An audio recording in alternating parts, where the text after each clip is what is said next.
ఓం గంగణపతే నమ శ్రీమాత్రే నమ ఐం సరస్వతీ నమ దుమ్దుద్ఘాయే నమ ఓం నమ శివాయ శివాయ గురవే నమ క్రీం క్రీం మహాకాళికాయ నమ యా దేవీ సర్వభూతేషు మాతృరూపేణ సంస్థిత నమస్తస్తే నమస్తస్తే నమస్తస్తే నమో నమ శ్రీరామ జయ రామ జయ జయ రామ రామాయణ ఓం నమ శివాయ శివాయ గురవే నమ రామ దత్తాత్రేయాయ నమ క్లీం కృష్ణాయ గోవిందాయ గోపీచనవల్లభాయ శ్రీకృష్ణ పరబ్రహ్మణే పరంజ్యోతిషే నమో నమ జయ గురు దత్తాత్రేయాయ. యూట్యూబ్ ప్రేక్షకులకందరికీ కూడా నమస్కారం అండి. నేను పాలపర్తి గురునాథ్ శర్మ జ్యోతిష్యం వాస్తు సిద్ధాంతిని. మీకంతా కూడా గోచారిత్య గ్రహాల యొక్క స్థితిగతి వాటి ప్రభావం అంతా కూడా మేషాది ద్వాదశ రాశుల వాళ్ళకి ఎటువంటి ప్రభావం అంతా కూడా చూపిస్తుంది, దాని విశ్లేషణ అంతా కూడా చెప్పడం జరుగుతుంది. ప్రధానంగా చూసుకుంటే మార్చి నెల ఫాల్గుణ మాసం పౌర్ణమి వేళల్లో అంతా కూడా మంగళవారం రోజున మనకి మధ్యాకాలంలో అంతా కూడా కేతు గ్రహస్థ చంద్రగ్రహణం అంతా కూడా సింహరాశిలో సంభవిస్తుంది. మకా పుబ్బ నక్షత్రయుక్తంగా అంతా కూడా సంభవిస్తుంది. ఏ రాశి వాళ్ళకంతా కూడా విపరీత ఫలితాలు, ఏ రాశి వాళ్ళకంతా కూడా శుభ ఫలితాలు, మిశ్రమైన ఫలితాలంతా కూడా ఏ రాశి ఫలితాలంతా కూడా సంపూర్ణంగా గ్రహణ కాలంలో ఎటువంటి నియమాలంతా కూడా పాటించాలి. ప్రధానంగా భారతదేశంలో ఈ యొక్క గ్రహణ ప్రభావం అంతా కూడా కనబడుతుంది. కావున ప్రధానంగా అందరికీ కూడా మేషాది ద్వాదశ రాశుల వాళ్ళు ఈ యొక్క గ్రహణ నియమాలంతా కూడా పాటించాల్సిన పరిస్థితి ఉంటుందన్నమాట. ప్రధానంగా చూసుకుంటే ఉదయం వేళలో అంతా కూడా ఈ యొక్క 8 గంటల దాకా ప్రాతకాలంలో గ్రహణ యొక్క వేదకాలం అని చెప్పేసి అంటారు. 6 గంటల నుంచి 8 గంటల దాకా గ్రహణ వేదకాలం అనేది ప్రారంభమవుతుంది. మరియు గ్రహణ వేదకాలంలో అంతా కూడా దేవాలయాలన్నీ కూడా 6 గంటల నుంచి దీపారాధన, నిత్య దీపారాధన అంతా కూడా దేవతార్చన అంతా కూడా చేసుకున్న తర్వాత దేవాలయ ప్రాంగణంలో అంతా కూడా 8 గంటల వేళల్లో అంతా కూడా ఈ యొక్క దేవాలయం అంతా కూడా పనిచేయడం జరుగుతుంది. మరి గ్రహణ శుద్ధి అయిపోయిన తర్వాత తిరిగి తెరవడం జరుగుతుంది. ప్రధానంగా చూసుకుంటే ఈ యొక్క గ్రహణ నియమాలన్నీ కూడా చూసుకుంటే గ్రహణ కాలాలు ఏ కాలంలో జరుగుతుంది అని చెప్పేసి అంటే మధ్యాహ్నం 3:20 నుంచి ప్రారంభమవుతుంది. మధ్యాహ్న వేళల్లో అంతా కూడా చూసుకుంటే గ్రహణ పట్టు అంటారు, స్పర్శాకాలం అంటారు దీన్నంతా కూడా. మరియు గ్రహణ సంపూర్ణమైన స్పర్శాకాలం అంతా కూడా 5:04 సాయంకాల వేళలో అంతా కూడా ప్రారంభమవుతుంది. సంపూర్ణ విడుపు అంతా కూడా చూసుకుంటే గ్రహణ మోక్షకాలం అని చెప్పేసి అంటారు. దీనంతా కూడా 6:47 దాకా గ్రహణ కాలం అంతా కూడా సంపూర్ణంగా చంద్రగ్రహణం అంతా కూడా ఈ యొక్క కాలంలో అంతా కూడా పుణ్యకాలంగా చెప్పడం జరుగుతుంది. గ్రహణ పట్టుకాలం, విడుపు కాలం అంతా కూడా సంపూర్ణంగా విశ్లేషణ చేయడం జరిగింది. ఈ యొక్క స్నానానికి పుణ్యమైన ఫలితం అంతా కూడా గ్రహణ స్నానాలు ఆచరించడం వల్ల, పట్టు స్నానం, విడుపు స్నానం చేయడం వల్ల కోటి యజ్ఞాల ఫలితాలు తిరగడానికి ఆస్కారం ఉంటుంది. ప్రధానంగా చూసుకుంటే గర్భవతులంతా కూడా నియమాలు పాటించాల్సి ఉంటుంది. ఉదయం వేళల్లో అంతా కూడా 10:30 దాకా ఈ యొక్క భోజనాది కార్యక్రమాలు, అల్పాహారం అంతా కూడా తీసుకోవడం వల్ల శ్రేష్టంగా ఉంటుంది. గ్రహణ నియమాలంతా కూడా ఉదయం వేళల్లోనే భోజనాది కార్యక్రమాలు అంతా కూడా సంపూర్ణంగా ఆచరించాలి. మధ్యాహ్న వేళల్లో అంతా కూడా భోజనాలు చేయకూడదు. రాత్రి వేళల్లో గ్రహణం అయిపోయిన తర్వాత 7 గంటల ప్రాంతం నుంచి మీరంతా కూడా గృహం అంతా కూడా శుద్ధి చేసుకుని పుణ్యవాచన కార్యక్రమాలు అనేది కూడా చేసుకుని జింజం అంతా కూడా మార్చుకున్న తర్వాత గ్రహణ శుద్ధి కాలం అంతా కూడా చేసుకున్న తర్వాత జపానికి అనుష్ఠానం అంతా కూడా చేసుకోవడం, గ్రహణ కాలంలో అంతా కూడా జపానికి అంతా కూడా శ్రేష్టమైన ఫలితంగా చెప్పడం జరుగుతుంది. ఎవరికైతే కనుక మంత్రోపదేశం ఉంది, గురువు ద్వారా మంత్రాన్ని తీసుకున్న వాళ్ళంతా కూడా వేద పండితులు కానీ ఈ యొక్క మంత్ర జ్ఞానాన్ని పొందిన వాళ్ళైనా కానీ ప్రతినిత్యం కూడా జపాన్ని ఆచరించడం వల్ల, ఆ రోజున విశేషంగా గ్రహణ నియమాలు పాటించడం వల్ల కోటి యజ్ఞాల ఫలితం, ఒక జపాన్ని ఆచరించడం వల్ల కోటి రెట్టు ఫలితం అంతా కూడా మీకు లభిస్తూ ఉంటుంది. తద్వారా మీరంతా కూడా దైవతార్చన చేయడం వల్ల, దేవుడి యొక్క నామస్మరణం చేయడం వల్ల, జగన్మాత యొక్క నామస్మరణ మాత్రం చేతిని కోటి సార్లు జపం చేసిన ఫలితం అంతా కూడా మీకు జరుగుతుంది. మీరంతా కూడా ప్రధానంగా మేషాది ద్వాదశ రాశుల వాళ్ళు ఎవరికైతే కనుక దోషకాలం అంతా కూడా ఉందో, దోషం అంతా కూడా ప్రభావం ఉందో, మీరంతా కూడా తద్దోష పరిహారార్థం అంతా కూడా దానాది కార్యక్రమాలు చేసుకోవడం వల్ల శ్రేష్టమైన ఫలితాలు పొందుతారు.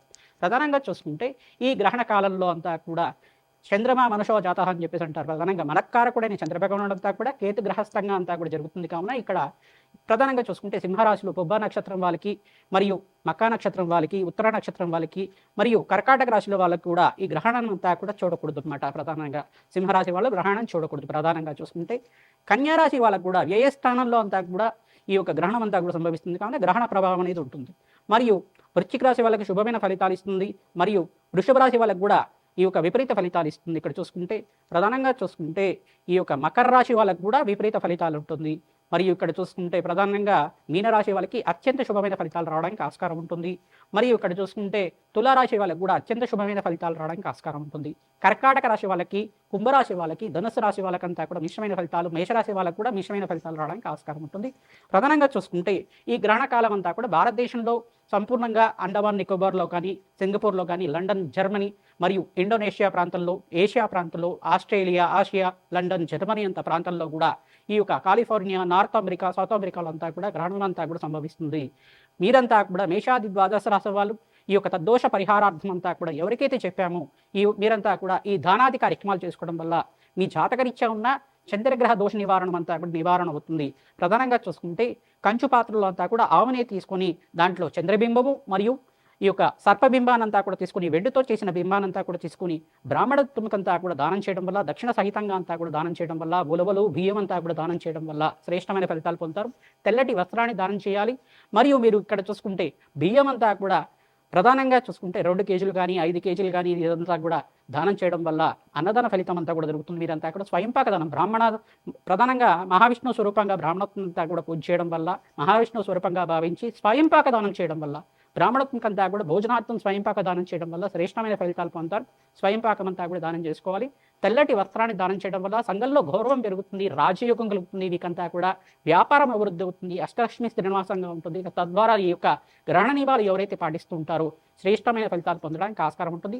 మనకారకుడైన చంద్రుడికంతా కూడా ఇక్కడ గ్రహణం కలుగుతుంది కావున మనస్సు మీద ప్రభావం ఎక్కువగా ఉంటుంది. ప్రధానంగా మేషాది ద్వాదశ రాశులంతా కూడా ప్రధానంగా చంచలమైన మనస్వభావంతో ఉంటారు కావున చంచలత్వం అనేది ప్రధానంగా ఉంటుంది.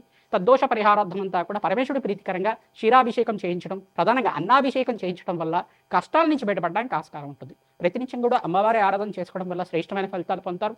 ప్రధానంగా చూసుకుంటే గోమాతకి ఎవరైతే కనుక పచ్చిక తెలగపెండి గ్రాసాన్నంతా కూడా మీరు గ్రహణ నియమాలు అయిపోయిన తర్వాత ఈ యొక్క గోమాత సేవ చేయడం వల్ల శ్రేష్టమైన ఫలితాలు పొందడానికి ఆస్కారం ఉంటుంది. ప్రధానంగా ఈ యొక్క గ్రహణ నియమాలంతా కూడా పాటించండి, శ్రేష్టమైన ఫలితాలు పొందుతారు. ఎవరైతే దేవతార్చన చేసుకుంటుంటారో, భగవంతుడి యొక్క నామస్మరణ చేసుకుంటారు, కోటి యజ్ఞాల ఫలితం కలుగుతుంది. శతసహస్ర అశ్వమేధ యాగాదాలు చేసుకున్న ఫలితం అంతా కూడా ఉంటుంది. ప్రధానంగా మంత్రసిద్ధులు కానీ, జ్ఞానులు కానీ, వేద పండితులు కానీ ఎవరికైతే మంత్రోపదేశం ఉన్న వాళ్ళైతే కనుక ఆ మంత్రాన్ని, వేద మంత్రాన్ని అంతా కూడా మూలమంత్రాన్ని జపాన్ని అనుష్ఠానం చేసుకోవడం వల్ల తద్వారా మీకంతా కూడా మంత్రసిద్ధి, మంత్రజ్ఞానం పొందడానికి ఆస్కారం ఉంటుంది.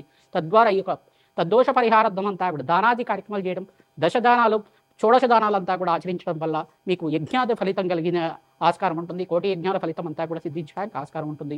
మనోవాంఛలంతా కూడా శీఘ్రంగా నెరవేరడానికి ఆస్కారం ఉంటుంది. మీ జాతకరీత్యా చంద్రభగవానుడు నీచస్థానంలో ఉన్న జాతకరీత్యా ఉన్న చంద్రభగవానుడి దోషం కానీ, ఈ యొక్క రాహుకేతు దోషాలు కానీ నివారణ అవ్వడానికి మీరు ఖచ్చితంగా ఈ దానాది కార్యక్రమాలు ఆచరిస్తూ ఉండాలి. తద్వారా మీకు శ్రేష్టమైన ఫలితాలు పొందడానికి ఆస్కారం ఉంటుంది. ప్రతినిత్యం కూడా అమ్మవారి ఆరాధన చేయండి. మీరంతా కూడా గ్రహణ నియమాల్లో అంతా కూడా మధ్యాహ్న కాలంలో ఈ యొక్క స్పర్శకాలం అనేది ఉంది కావున స్వల్పంగా నిడివి కాలం అంతా కూడా 5 గంటల 36 నిమిషాల నుంచి 4 గంటల ఈ యొక్క ప్రధానంగా చూసుకుంటే ఈ యొక్క గ్రహణ స్పర్శకాలం విడుపు కాలం అంతా కూడా చూసుకుంటే 5 గంటల 36 నిమిషాల నుంచి ప్రధానంగా 6 గంటల 47 నిమిషాల దాకా సంపూర్ణమైన విడుపు అంతా కూడా జరుగుతూ ఉంటుంది. సాయంకాల వేళల్లో అంతా కూడా జరుగుతుంది. చంద్రోదయ కాలానికి ఒక 10 నిమిషాలు 15 నిమిషాలు మాత్రమే జరుగుతుంది. మనకు మధ్యాహ్న కాలంలో చంద్రోదయం కాదు, కానీ ఇక్కడ చూసుకుంటే చంద్రోదయ కాలం అంతా కూడా ముందుగానే, అంటే మనకు భారతదేశంలో అంతా కూడా చంద్రోదయ కాలం ప్రధానంగా చూసుకుంటే 8:30 నుంచి 9 గంటల ప్రాంతంలో కానీ జరుగుతూ ఉంటుంది. మరియు ఇక్కడ చూసుకుంటే ఈ రోజున ఈ యొక్క పౌర్ణమి వేళలు, ఫాల్గుణ మాసంలో పౌర్ణమి వేళల్లో అంతా కూడా మంగళవారం సంభవించింది కావున ప్రధానంగా ఇక్కడ అంగారకుడు సంబంధించిన రాశులు కానీ, మరియు చంద్రుడు సంబంధించిన రాశులైనా కానీ, చంద్రుడు నీచ స్థానంలో ఉన్న రాశులైనా కానీ మీకంతా కూడా జాతకరీత్యా ఉన్న దోషాలకి పరిహారం ఆచరిస్తూనే ఈ యొక్క తద్దోష పరిహారార్థం గ్రహణ నియమాలంతా కూడా పాటిస్తూ దేవతార్చన చేసుకోవడం వల్ల భగవంతుడు యొక్క నామస్మరణ మాత్రం చేతిని కోటి యజ్ఞాల ఫలితం కలుగుతుంది. మీరంతా కూడా గ్రహణ నియమాలు పాటించండి, పుణ్యస్థానాలు ఆచరించండి. తద్వారా శ్రేష్టమైన ఫలితాలు పొందుతారు. వృషభ రాశి జాతకులకి ప్రధానంగా చూసుకుంటే ఫాల్గుణ మాసం పౌర్ణమి వేళల్లో అంతా కూడా మంగళవారం రోజున మార్చి 3వ తారీఖు రోజున కేతుగ్రహస్థ చంద్రగ్రహణం అంతా కూడా సింహరాశిలో సంభవిస్తుంది. ప్రధానంగా వృషభ రాశి జాతకులకంతా కూడా చూసుకుంటే ఈ యొక్క విపరీత ఫలితం అంతా కూడా చెప్పడం జరుగుతుంది. ప్రధానంగా మీకంతా కూడా ఇక్కడ ఈ యొక్క సింహరాశి ప్రధానంగా మీకు చూసుకుంటే దశమ స్థానంలో అంతా కూడా దశమ స్థానం అని చెప్పేసి అంటారు. ఈ యొక్క సింహరాశి అంతా కూడా చూసుకుంటే సింహరాశి 4వ స్థానంలో అంతా కూడా జరుగుతుంది. మీకంతా కూడా సింహరాశి వాళ్ళకి ప్రధానంగా చూసుకుంటే మీరంతా కూడా ఈ యొక్క విపరీత ఫలితాలు పొందడానికి ఆస్కారం ఉంటుంది. ప్రతినిత్యం కూడా మహాలక్ష్మీదేవి ఆరాధన చేసుకోవడం, చంద్రగ్రహానికి ప్రీతికరంగా మీకంతా కూడా బియ్యాన్ని దానం చేసుకోవడం, కేతుగ్రహానికి ప్రీతికరంగా ఉలువలు దానం చేసుకోవడం, చంద్రబింబము మరియు సర్పబింబాన్ని వెండితో చేసినంతా కూడా కంచు పాత్రలో వేసి ఆవునైనంతా కూడా బ్రాహ్మణోత్వం దానం చేయడం, నల్ల నువ్వులు దానం చేసుకోవడం వల్ల, బొబ్బర్లు దానం చేసుకోవడం వల్ల శ్రేష్టమైన ఫలితాలు పొందడానికి ఆస్కారం ఉంటుంది. గ్రహణ నియమాలంతా కూడా పాటించండి, శ్రేష్టమైన ఫలితాలు పొందుతారు. భగవంతుడి యొక్క నామస్మరణ చేసుకోండి, జపాన్ని ఆచరించండి, ప్రశాంతంగా ఉండడానికి ప్రయత్నం చేసుకోండి. గర్భవతులంతా కూడా ప్రధానంగా గర్భిణులంతా కూడా చూసుకుంటే ఈ యొక్క గ్రహణ నియమాలంతా కూడా పాటించడం శ్రేష్టమైన ఫలితాలు పొందడానికి ఆస్కారం ఉంటుంది. గర్భిణులంతా కూడా గ్రహణ నియమాలు పాటించడం, భగవంతుడి యొక్క నమస్మరణ చేసుకోవడం వల్ల ప్రశాంతంగా ఉండడానికి ఆస్కారం ఉంటుంది. ప్రధానంగా ఈ యొక్క దేశాలలో అంతా కూడా గ్రహణ నియమాలు అందరూ కూడా పాటిస్తూ ఉండాలి. ప్రధానంగా భారతదేశము, బంగ్లాదేశం, మయన్మారు, జర్మనీ, ఇటలీ మరియు ప్రధానంగా చూసుకుంటే ఈ యొక్క లండన్, యూరోపియన్ కంట్రీస్లో కానీ, ఆసియా ఖండంలో కానీ, ప్రధానంగా ఆస్ట్రేలియా, జర్మనీ ఈ ప్రాంతంలో అంతా కూడా గ్రహణ పట్టింపు అనేది ఉంటుంది, గ్రహణ స్పర్శ అనేది ఉంటుంది. ప్రధానంగా అండమాన్ నికోబార్ ప్రాంతంలో కూడా పసిఫిక్ ఓషన్ దగ్గర కూడా ఈ యొక్క గ్రహణ నియమాలంతా కూడా ఈ యొక్క గ్రహణం అంతా కూడా దర్శనమిస్తుంది కావున మీరంతా కూడా పాటింపు చేయడానికి ఆస్కారం ఉంటుంది. ఎవరైతే కనుక ప్రతి నిమిషం కూడా పరమేశ్వరుడు ప్రీతికరంగా అభిషేకాది కార్యక్రమాలు ఆచరిస్తూ ఉంటారు, ఎటువంటి దోషాలున్నా కానీ పోతూ ఉంటాయి.